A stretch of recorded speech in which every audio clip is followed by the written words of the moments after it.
want to bet, let's say, on the Natalia, but with so much vision that can be potentially opened by the Selena, it's not going to be as easy. This actually provides a lot of protection for the Xavier in that backline.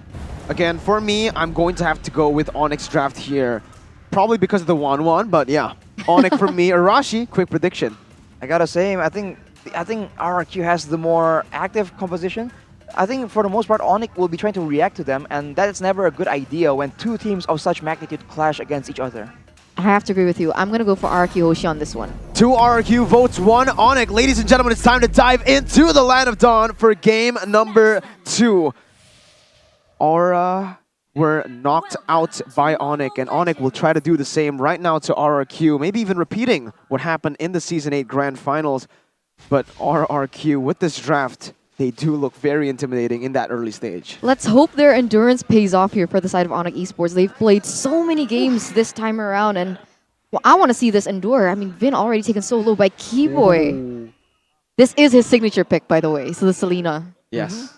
Duel of the two aggressive roamers, and in the early game, the Selena will have an overwhelming advantage. In the late game, though, the potential for the Natalia to just pick something off is a lot more dynamic. So right now, the Little Wanderer was taken by Albert, and for the most part, RRQ Hoshi still has the advantage. Note this down, Arashi, because I'm feeling like Albert might win a lot of these Retribution battles. Just note down how many times he's won, right? So in game number 1, I think he's done it once, and here is the second time. Let's see Vin jumping onto Sans, just putting the damage down, as Sans will have a tougher time to beat this orange buff.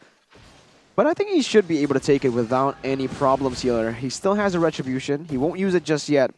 But this is why Vin on Natalia is just so annoying. Abyssal Arrow will not connect. Clay spots Keyboy in that bush. Boots rotates to that bottom, that topside river, helping out in the mid lane. But both teams, again, not really going for too aggressive plays here in the early stage. I don't think just yet. I think the fight is going to be brewing soon as a product of the turtle that is going to spawn in under 16 seconds. The setup for the side of RRQ Hoshi does seem like a bit dominant in that area, but Sans is going to be rotating as well. Right, I mean, the hard part here for ONIC Esports is the fact that their jungler is an assassin, so he's a lot more susceptible to just getting disturbed, getting picked off by that aggressive roamer. Whereas for RRQ Hoshi, for the most part, Albert on that box here won't be in too much of a tough spot, being harassed by the Selena. Okay, so this is quite interesting, right? Because Albert is on that Demon Slayer as well as Sans. Let's see who has a better Retribution, like Mirko mentioned earlier. Let's see, it's going to be the 50-50 battle here. Vin jumps in onto Boots. There's no damage to him, as he will be able to regen back up with the first ability. Vin looking for something here, jumps onto Boots, has this smoke bomb as well. Both teams looking for the turtle. Immobility, Mystic Field has been placed. Drion looking for a pick. Albert as well, shield unity to the backside. Boots going to go very aggressively, but it is going to be Vin who pops that smoke bomb. He needs to be careful here because that's the Mystic Field connecting, and first blood will be claimed by ONIC Esports, presented to you by the Samsung Galaxy A series. Clay, gotta be careful. Albert will not win this one. Sans gets the better Retribution right on point, and R7 will be forced to back away. Flickers out of the Abyssal Arrow, but will have his HP chunked by the Dawning Light. You can see Keyboy going with a lot of movement speed in his emblem choice as well. He is attempting to be as active as possible to affect the whole of the map. And interesting enough, R7 also has the same idea. We know that his signature pattern from R7, if he is able to get an advantage here over Boots on the Esmeralda, he will be all around the map making plays with the Wild Charge. But of course, that's easier said than done.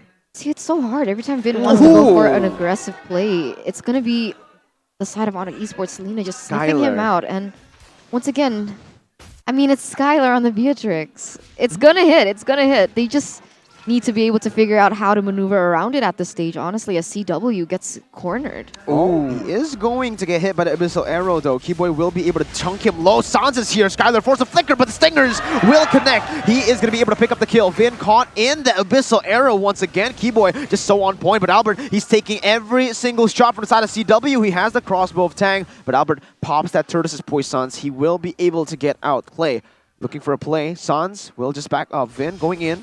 Gets the silence, but Sans is way too slick. He gets out before RRQ were able to do anything about it. ONIC with the lead. ONIC Esports with a 1,000 gold lead at that. So ONIC Esports have had the favorable trades over the board. It does seem like ONIC Esports also has control onto the turtle. So the next turtle will spawn in under 30 seconds. We'll see how this goes. But to be honest, if that skirmish happened in the bottom side and Albert was on an assassin, I think that would have ended a little bit differently. The problem is the Baxia doesn't give him as much flexibility to play around with, and this might be a mistake for the side of RRQ Hoshi. Absolutely, man. Albert on the Baxia, not as much outplay potential, not a lot more damage. So when both teams are equal right now, Albert just doesn't have the same impact he has. Although, if RRQ Hoshi gets some momentum, gets an advantage, that Baxia pick will be a lot more obnoxious than the held Kurt pick from Sans. Well, the retribution will be there this time around. R7 gets a wild charge, and that's going to be the instant knockout for the side of RRQ. They chain CC Sans, and he was just knocked out. Look at him. He's dead on the ground. ONIC looking to get out here off this position. Oh, Boots the wall. caught in the bad situation. Good wall from R7, but Boots will be able to maneuver out. Yeah, that was brutal. Sans did not move the entire time. Stuck, yeah, he was basically. literally stuck.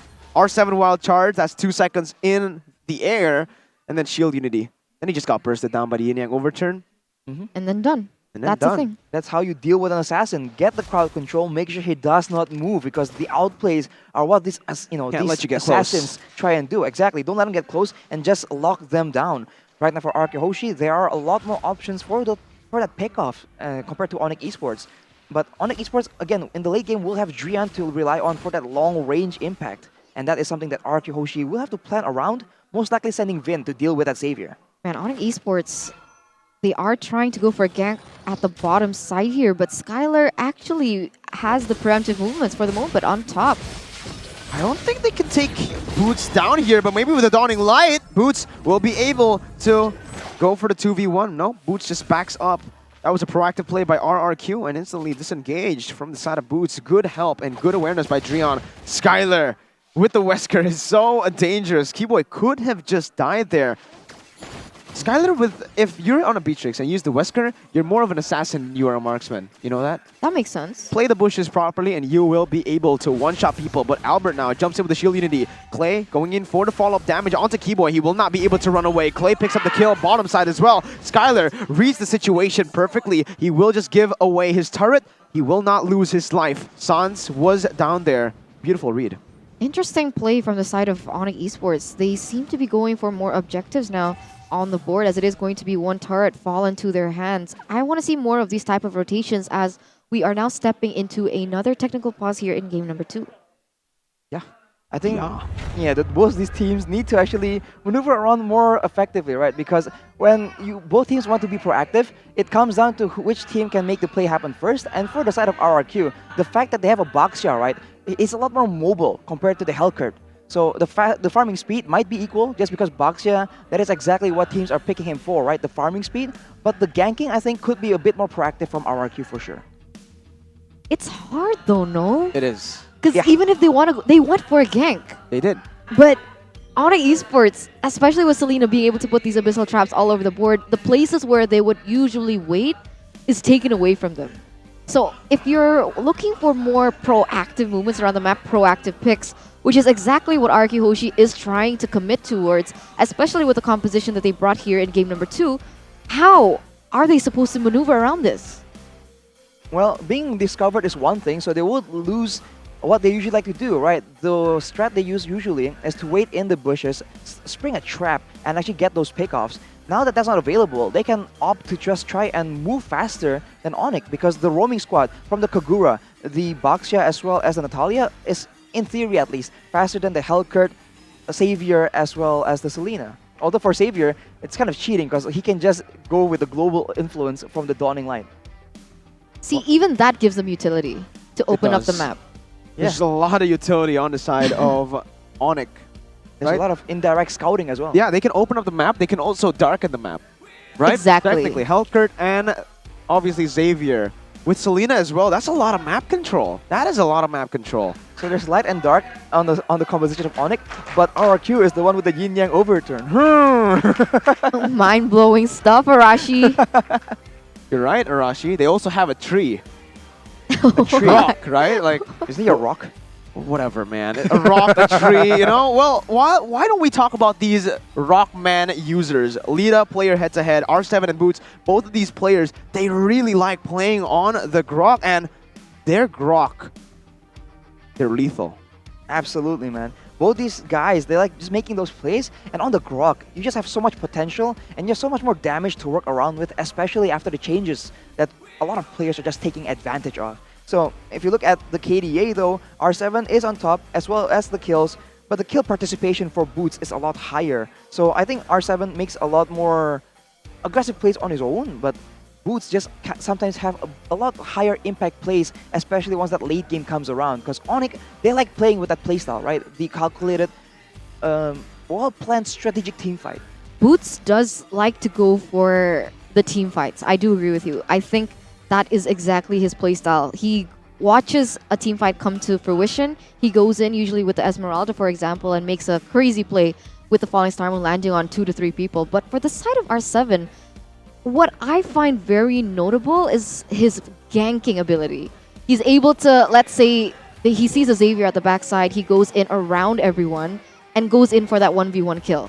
So I see different playstyles coming in from both teams. It really doesn't mean one is better than the other. It just is their different styles, I suppose, and how their composition is able to lead up to that. Yeah, I think so. That's I think it's in the win condition as well, right? R7 being able to win in the lane and then use that lead to try and translate into the rest of the map. Usually, I think the main difference is that R7 does that in the laning phase and essentially just ganks, right? Whereas Boots, he just usually stays in his lane until later on, and then he groups with his team for those team fights later. These days, the way Boots has been playing is usually for objectives. I agree with you. During that laning phase, he walks all across to the other side of the map, tries to look for a tower. Like on the Esmeralda, I would have thought that he'd go for a more objective center type of playstyle, but no, he goes for the towers all the time. That is one of the main differences as well with R7. You're right. You know, when we're talking about Boots, I feel like he's such a team player, right? For R7, there's a lot of individual plays that set up his team, yes, but as an individual, he plays a lot for that lane. Meanwhile, Boots, he just plays for his team. He plays for the objectives as well, but so far, who do you think has had the better season, R7 or Boots? R7 for sure. I have to agree. Yeah. Oh, Jinx. Yeah, we gotta agree, right? Synergy, guys. On paper, R7. Yeah. So strong, only losing out in that kill participation. But again, I feel like he does enough for his team, maybe even a lot more than enough for his team here. R7 with the Grok multiple times, he was able to steal it from Rebellion, Lord, Turtle, purple buff if I'm not mistaken, and for Boots, we haven't really seen that level of impact. Right. So I think it's interesting to see, because people are saying, okay, Boots isn't as good anymore. We don't see the crazy plays anymore, right? Where he was 1v4, 1v5. But the thing is, the way ONIC is playing now, there's rarely any need for Boots to make that kind of desperate play. Exactly. He's rarely the only guy doing well, right? Everyone else is usually doing okay, and he just enables them. So that makes him shine a bit less, but by all means, that means ONIC as a whole is just a lot stronger. I think we're really used to the dynamic Boots that we saw in Season 8. Those the crazy hard carry plays. Boots. Yeah. The Boots Esports ONIC. The one where he makes those moments happen. The Lapu Lapu, the Esmeralda. But this time around, maybe, just maybe. Bauman. The Bauman as well. Bauman. I think he was just given a different job description this season. And it makes sense because of how ONIC Esports, the way that they're playing, they aren't looking for the brawls over the map. They try to avoid even, like we saw yesterday with the Valier being picked up into their composition. So I can't say that ONIC Esports, no, sorry, I can't say that Boots has had a less of a great season than R7. He's just not as flashy. But when we're taking it into the grand scheme of things, that I don't know. Like, has Boots been more effective in the grand scheme of things than R7? Well, when the going gets tough, we see again that Boots is very much capable of making insane plays on that XP lane. I believe earlier on, we saw him play the Esmeralda, and he was able to soak up a lot of damage and still be the highest damage dealer on his team. So when the situation calls for it, this man absolutely still has the skills to pull it off. But right now, with just how the team is playing and how the meta is developing, I just think that he is content playing in for that for that macro play, playing in that calculative manner, and going for less risky plays. Absolutely, I agree with you. You know, I don't know. If we're talking about both these players, the impact that they are able to bring in that team, it all depends on the game plan, right? It all depends on their gameplay as well. As a team, how do they play? Well, on the side of ONIC, it's just built for less flashy plays. We don't see any flashy plays mostly from any of the members, right? We usually see just calculated plays. Meanwhile, RRQ, complete opposite. They don't just utilize that macro, they utilize the micro skills as well. Getting ahead in the lane or in the early phase of the game, using that to create a snowball with these individual plays. Albert popping off on an assassin. Skylar popping off on a Beatrix, and obviously R7 on these playmaking XP laners. It's very different, the way both of these teams play. RRQ play as individuals. They're like a more refined aura, I feel like, right?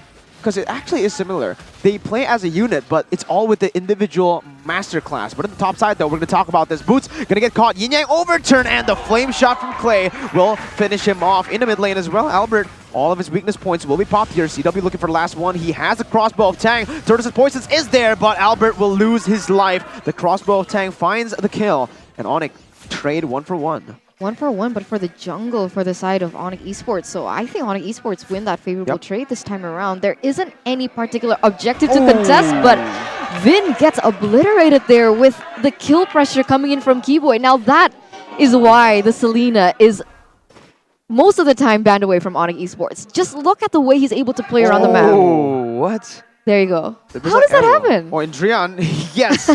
He actually got two people on that. He got Skylar and Clay on the Dawning Light. So again, efficiency from ONIC. They make little movements, but when they do, when they hit that Abyssal Arrow, they instantly capitalize.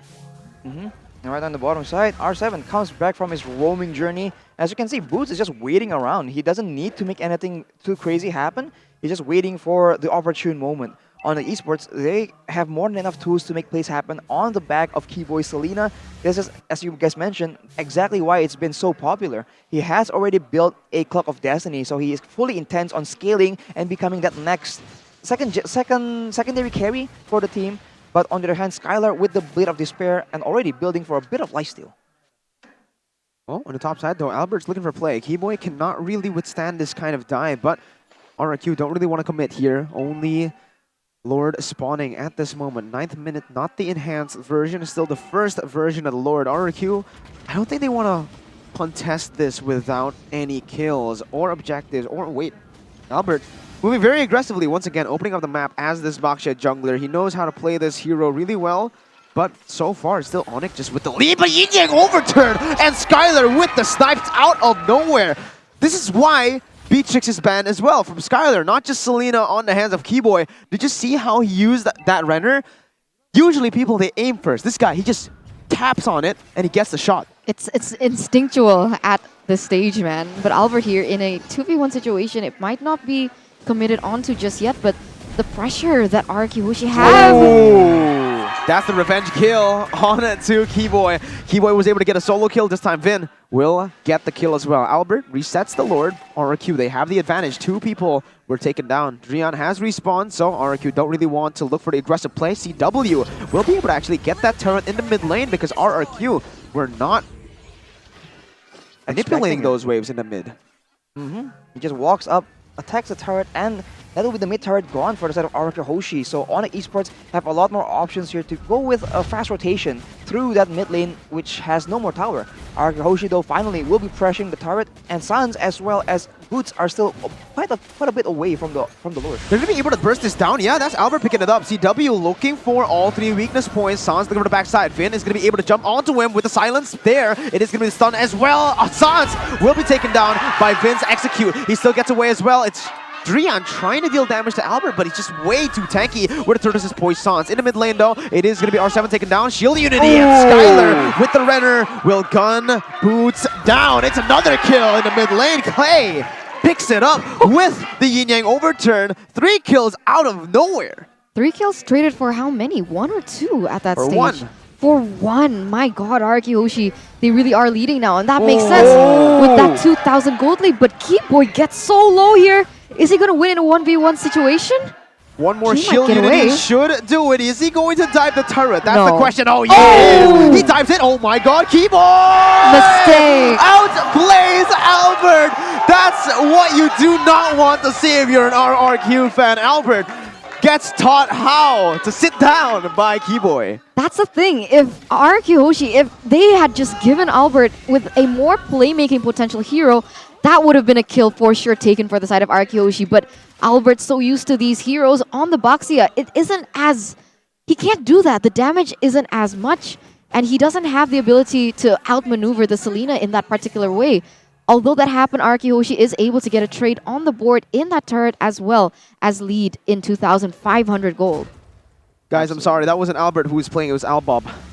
Albob. Who's Albob? That's his name in ranked. Oh, Right. God. Yeah, that's his actual account name. That's when he's trolling. So that was Albob for sure. I mean, that's the issue, right? When you're a very good assassin player, sometimes what gets complimented is that killer instinct. Exactly. Where you can actually see opportunities. But when you're on a Boxia, the damage Nah. isn't enough. So you get baited into some situations, which is a bit less than ideal. So with everything said, though, with the Lord secured, actually, RRQ was able to secure one more turret, and they're back in control. So again and again, it's just individual plays all across the map. And right here, All-Star Showdown, West End for 1. I was going to say, when Albert was going to go under that turret, the old playstyle RRQ Hoshi would have gone for it. The new RRQ Hoshi would not have gone for it, but he went for it, and he had to pay the price. So just hopefully in the future, Albert understands that he can't make the same movements like he can on, let's say, the Ling or even the Hayabusa. As guys, don't forget to help out MPL ID to be a better tournament here by just scanning the barcode and filling in the survey. Yep. So right now, RRQ is still waiting for the next objective. That will be where they can predict ONIC's movement. Because again, both these teams, they play for objectives, right? So when RRQ is in the lead, they can just wait and use this objective as bait. Because ONIC Esports, they've probably studied how they moved around. Absolutely. You know, RRQ, they're trying to use this lead to create more. They're not even going for any fights here in this early stage after getting the pick. And oh my god, Keyboy almost just gets sniped down by the flame shot. At this point, right, ONIC, what do they need to do? Because they're getting poked down by the range advantage of RRQ. It's a bit funny, right? Because for the side of ONIC, if you get hit by a Abyssal Arrow, you get followed up by the Xavier.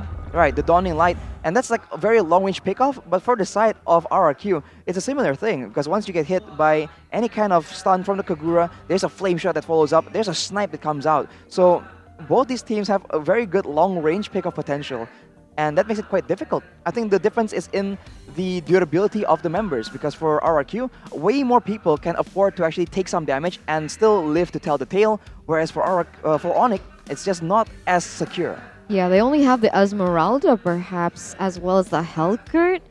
Hellcurt maybe. Yeah, exactly. Potentially the Hellcurt, but for Right. sure the Esmeralda should be able to sustain that type of damage. So, in that sense, RRQ Hoshi has the better pickoff potential that we have not yet seen too much of so far. I think ONIC Esports, they're playing this really intelligently. Right, and aside from also the durability of the front line, the fact that you have a stronger, well, more tanks and a stronger front line also means that you can slowly but surely pressure ONIC away from those objectives and then play that vision game. Wait for the pickoff coming in from that Natalia. So that's why I was saying they have a lot more options to play around with. But if ONIC gets the combo, right, they land all their spells, that is still a lot of possibility for them to turn it on RRQ Hoshi instead. I agree. You know, especially with the Selena, it's a very good playmaking hero, can open up the map really well. They have to use this map pressure to their advantage. Because if they don't use this, it is just going to be RRQ looking for fights constantly, looking for poke. And in the end, I don't really think that ONIC can contest when it comes to the poke game. Yes, Drian can use that Dawning Light, but it's off like... it's pretty long, the cooldown, right? Meanwhile, Beatrix... For now. But still, even when we get to the late game, it's longer compared to Beatrix's basic attack, obviously. And this basic attack from that range is just going to be able to keep on poking ONIC members, because look at the range. Aside from Drian, they don't really have a lot. R7 will be able to pick up that turret in the top side, and this is where ONIC just needs to look for cheeky picks. With their map pressure, they have a global ultimate. They have Sans who can make the map dark, and obviously that pick potential in Abyssal Arrow. What I did notice is that even if ONIC Esports put down Abyssal Traps from Keyboy, the Boxia has the ability to just, you know, engulf all these for himself and withstand the damage that it could potentially have. So trying to deny and, of course, limit the potential vision that ONIC Esports naturally wants to have. But as you can see here, already some grouping around the Lord that is going to be very important, honestly. I mean, RRQ Hoshi, they already have pushed just up until that inhibitor turret. It only takes one more to go. There you but go. wow, Vin, what happened there? Just gets caught out. ONIC finds that location.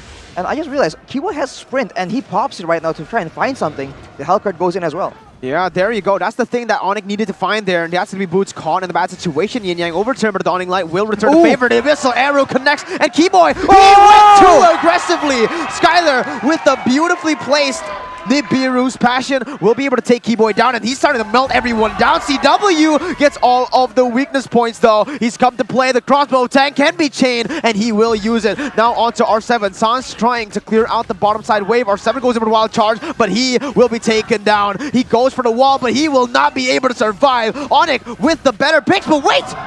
A miscalculation for the side of ONIC. R7 survives. Oh! Never mind. It was all calculated. The fadeaway. The fadeaway from Drian. The Yin Yang overturn does not connect, but Drian way too cold with it.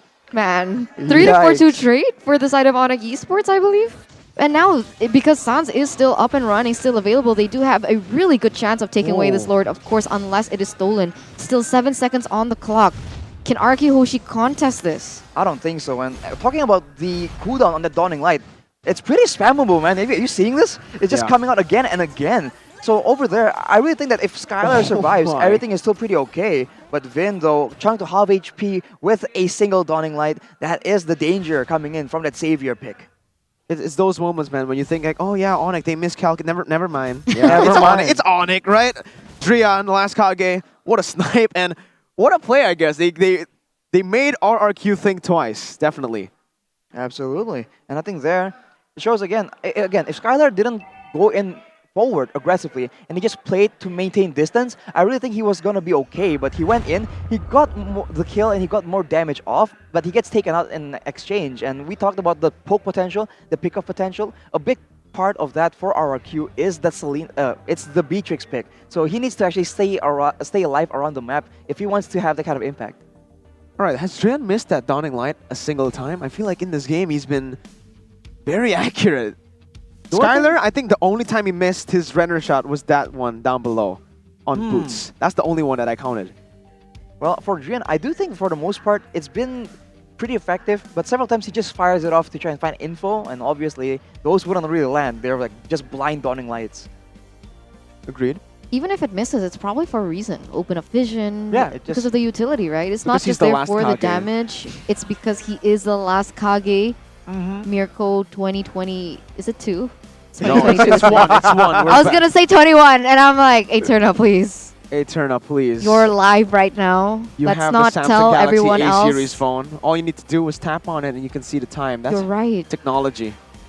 2022. Boom, bang, bada bing. Boom, bang, bada bing, but back again to the game. Arashi, we're approaching 20 minutes, right? Wait, okay, how long is this? Because I feel like the pacing has been ruined because of the pauses, right? So I don't know what time it is in the game. It's ONIC time. Same. Oh, what time is it? It may be ONIC time, we'll see. That's a PH quote though. So Yeah, shout out Philippines. that's ONIC PH, that's not ONIC ID. It's It's Go okay, ONIC here it's in okay. Indonesia, but all right, 1641. That was the time when it was paused. Okay, so 1641. Who has the better late game? Who has the better stage right now, and who will have the better late game? Ooh, that's a tough question. I really think it has to be ONIC. RRQ, no? I think it might be ONIC, man. Why Just ONIC? because Beatrix, yes, you do a lot of damage. You have a lot more options to play around with. But overall, I think 1-1 will do a lot more damage. And 1-1 has the advantage of not needing to build boots, right? So that's a secondary advantage. And later on, they have an Esmeralda, which is a lot stronger than a Grok or a Baxia in the late game, I think. So, of course, it doesn't mean that if the game goes late that ONIC will definitely win, but I think they will have an advantage, and RRQ will need to play around that instead. But I don't know. The Kagura scales, plus I feel like the Natalia is more important, I would say, than the Selena in towards the late game. But the Lord has actually started marching down there in that bottom side. A first siege coming in from ONIC Esports as we take a look at the real-time win probability presented to you by the Samsung Galaxy A series. It is for the side of ONIC Esports, but honestly, it was shifting towards RRQ Hoshi, so quite even in that sense. As ONIC Esports, even though they are in the lead, still only a 1,000 gold lead, it can instantly be turned around as well. Yeah, I actually have to disagree with your opinion, Arashi, here. I feel like as a 1-1 player, this is where CW hits his peak. He needs to use the abilities. He needs to pop that crossbow of tank right now. Maybe possibly look for the end in the next 2 minutes. If Beatrix gets that Malefic Roar, possibly even the Haas Claws with the DHS, it's going to be really hard to fight this guy. More DPS, actually. So let's take a look at his items. Oh, he's actually completed all of his items. So I think right now, Skylar might be able to out-damage CW. Well, I think it would out-damage CW when it comes to like more burst, right? If you shoot with the sniper, for example, there'll be bigger chunks. But overall, when it comes to just pure raw DPS, Nibiru. Well, he has to reload in the middle of everything though, right? Where CW can just continue hitting. Of course, it will come down to the itemization as well, because CW has an Antiquirus as well as a Wind of Nature. So really respecting the damage coming in from Vin for sure. And he even has an Athena's just in case, right? In case Clay gets that big play on him. So again, it's a team effort. Oh my god! Oh. Vin gets outplayed by Keyboy! Oh man, what an amazing read by the side of Keyboy. Yeah, one member from the side of RRQ Hoshi has actually been taken down, and this gives ONIC Esports the momentum in a sense that it takes 30 seconds for Vin to respawn, but 30 seconds are left on the clock on the board. So that pickoff pressure that initially was given for the side of RRQ Hoshi has instantly been taken away, and you can see them already rotating towards that area. Absolutely. I mean, Vin on the Natalia will scale better and be able to burst faster than Keyboy on the Selena. I do agree with that. So ONIC will need to be very, very careful, because right there, Vin was behind them the whole time and they had no clue. Clay gets checked to half HP as ONIC Esports go for the Lord. Absolutely. Look at this. ONIC are looking for something. Albert will be able to jump onto Boots, and now he's going to be caught. Winter Shot's going to be popped by Clay right there, and Dreon so on point with the shutdown. He will be able to put that Mystic Field down and a Dawning Light as well. CW with a crossbow of tank takes everyone down, and Skylar as well, but he still survives with that flicker.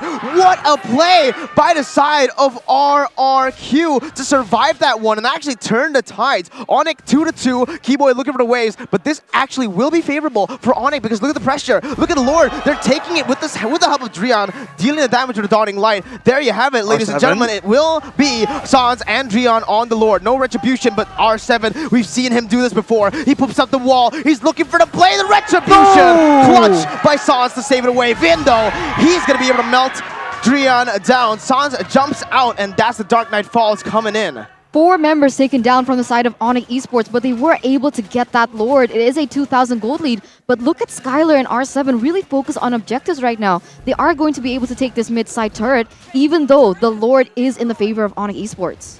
They back away right now and they take all the buffs away from ONIC Esports. That was a very tense moment, and right now the death timers for ONIC Esports is in this array, so RRQ Hoshi can still go and try and find something else. It is 20 minutes right now, and everyone, for the most part, is at full items. It's really, really fast, and Kibo in particular already has the Holy Crystal, knowing that he will be going for those cheeky pickoffs onto the squishy carry members of RRQ Hoshi. Yeah, the top side as well. It feels like even when they have this pressure, Sans jumps in, Vin gets solo killed on the bottom side. But yeah, again, to the point, ONIC, they were able to pick up that Evolved Lord, but the thing is, they weren't really able to convert on any of these objectives. I mean, when you lose 4 members, was it 3 or 4? It's hard to. 4. When they lose 4 members with the Lord, it's hard to actually get in position and manage the waves in a way that makes it very conducive for you to take any objectives. So now RRQ Hoshi is still on the back foot, and ONIC Esports have that pick-off potential to try and make use of, to try and get something before they actually go for the turrets. I mean, RRQ Hoshi, they have a lot of good wave clear. The burst is definitely there, and did you see what Clay just made? The Holy Crystal has arrived here for the Kagura, so it only takes one moment to be able to burst down these members coming in from ONIC Esports. We mentioned this before. The only person who can sustain potentially that damage is going to be that Esmeralda. So all these members from the side of ONIC, they need to be careful of that potential happening. Boots now has the Ice Queen's wand as well. So if RRQ Hoshi is ever in a weird spot, they don't have a lot of escapes. If Boots gets to stick to them, that is a lot of already set up for Dreon as well as Keyboy to land their shots, and for Sans to, of course, get to the squishier members like Skylar, like Vin, like Clay. So they need to position very, very careful and maybe use R7 and his wild charge in a more defensive fashion. At this point, RRQ, they've actually lost their gold lead. They had a 3,000 that was built up with one fight. ONIC were able to turn it around, and that's what we said, right? Using the map pressure, using that kill pressure that you have from the picks, and utilizing it to create more advantages on the map. This Dark Knight Falls has been phenomenal when combat with Abyssal Arrow because you don't know where it's coming from. Mm-hmm. It's almost like a secondary setup kind of. So Sans not doing very, very well, but he has 3, 2, and 5, and he has been farming up, so he's doing just fine. At this point, with the gold advantages just swinging back and forth and already equalized, it will come down back again to the execution of the fights in the late game and the macro play to decide who gets control over the Lord and who gets an advantage. Vin now is in the back, and he will meet Sans. I mean, we'll And see let him what pass. happens here and let him pass. That's the underlying thing. So now ONIC Esports as well as RRQ Hoshi, it seems like they are going to try and contest for the Lord, to be honest. But it seems like R7 there is quick on his feet. He is going to have the pressure in that top side, which means that ONIC Esports will be forced to go up there and put one of their man resources to alleviate that type of pressure. But the thing is, they are easy to move around the map too. I mean, the Hellcurt can just go back down. We'll see what happens here. RRQ Hoshi have already started the Lord. RRQ Hoshi pressured for the Lord, knowing that Sans is in the top side. He will start pathing towards the bottom side, and this is where Vin makes his move.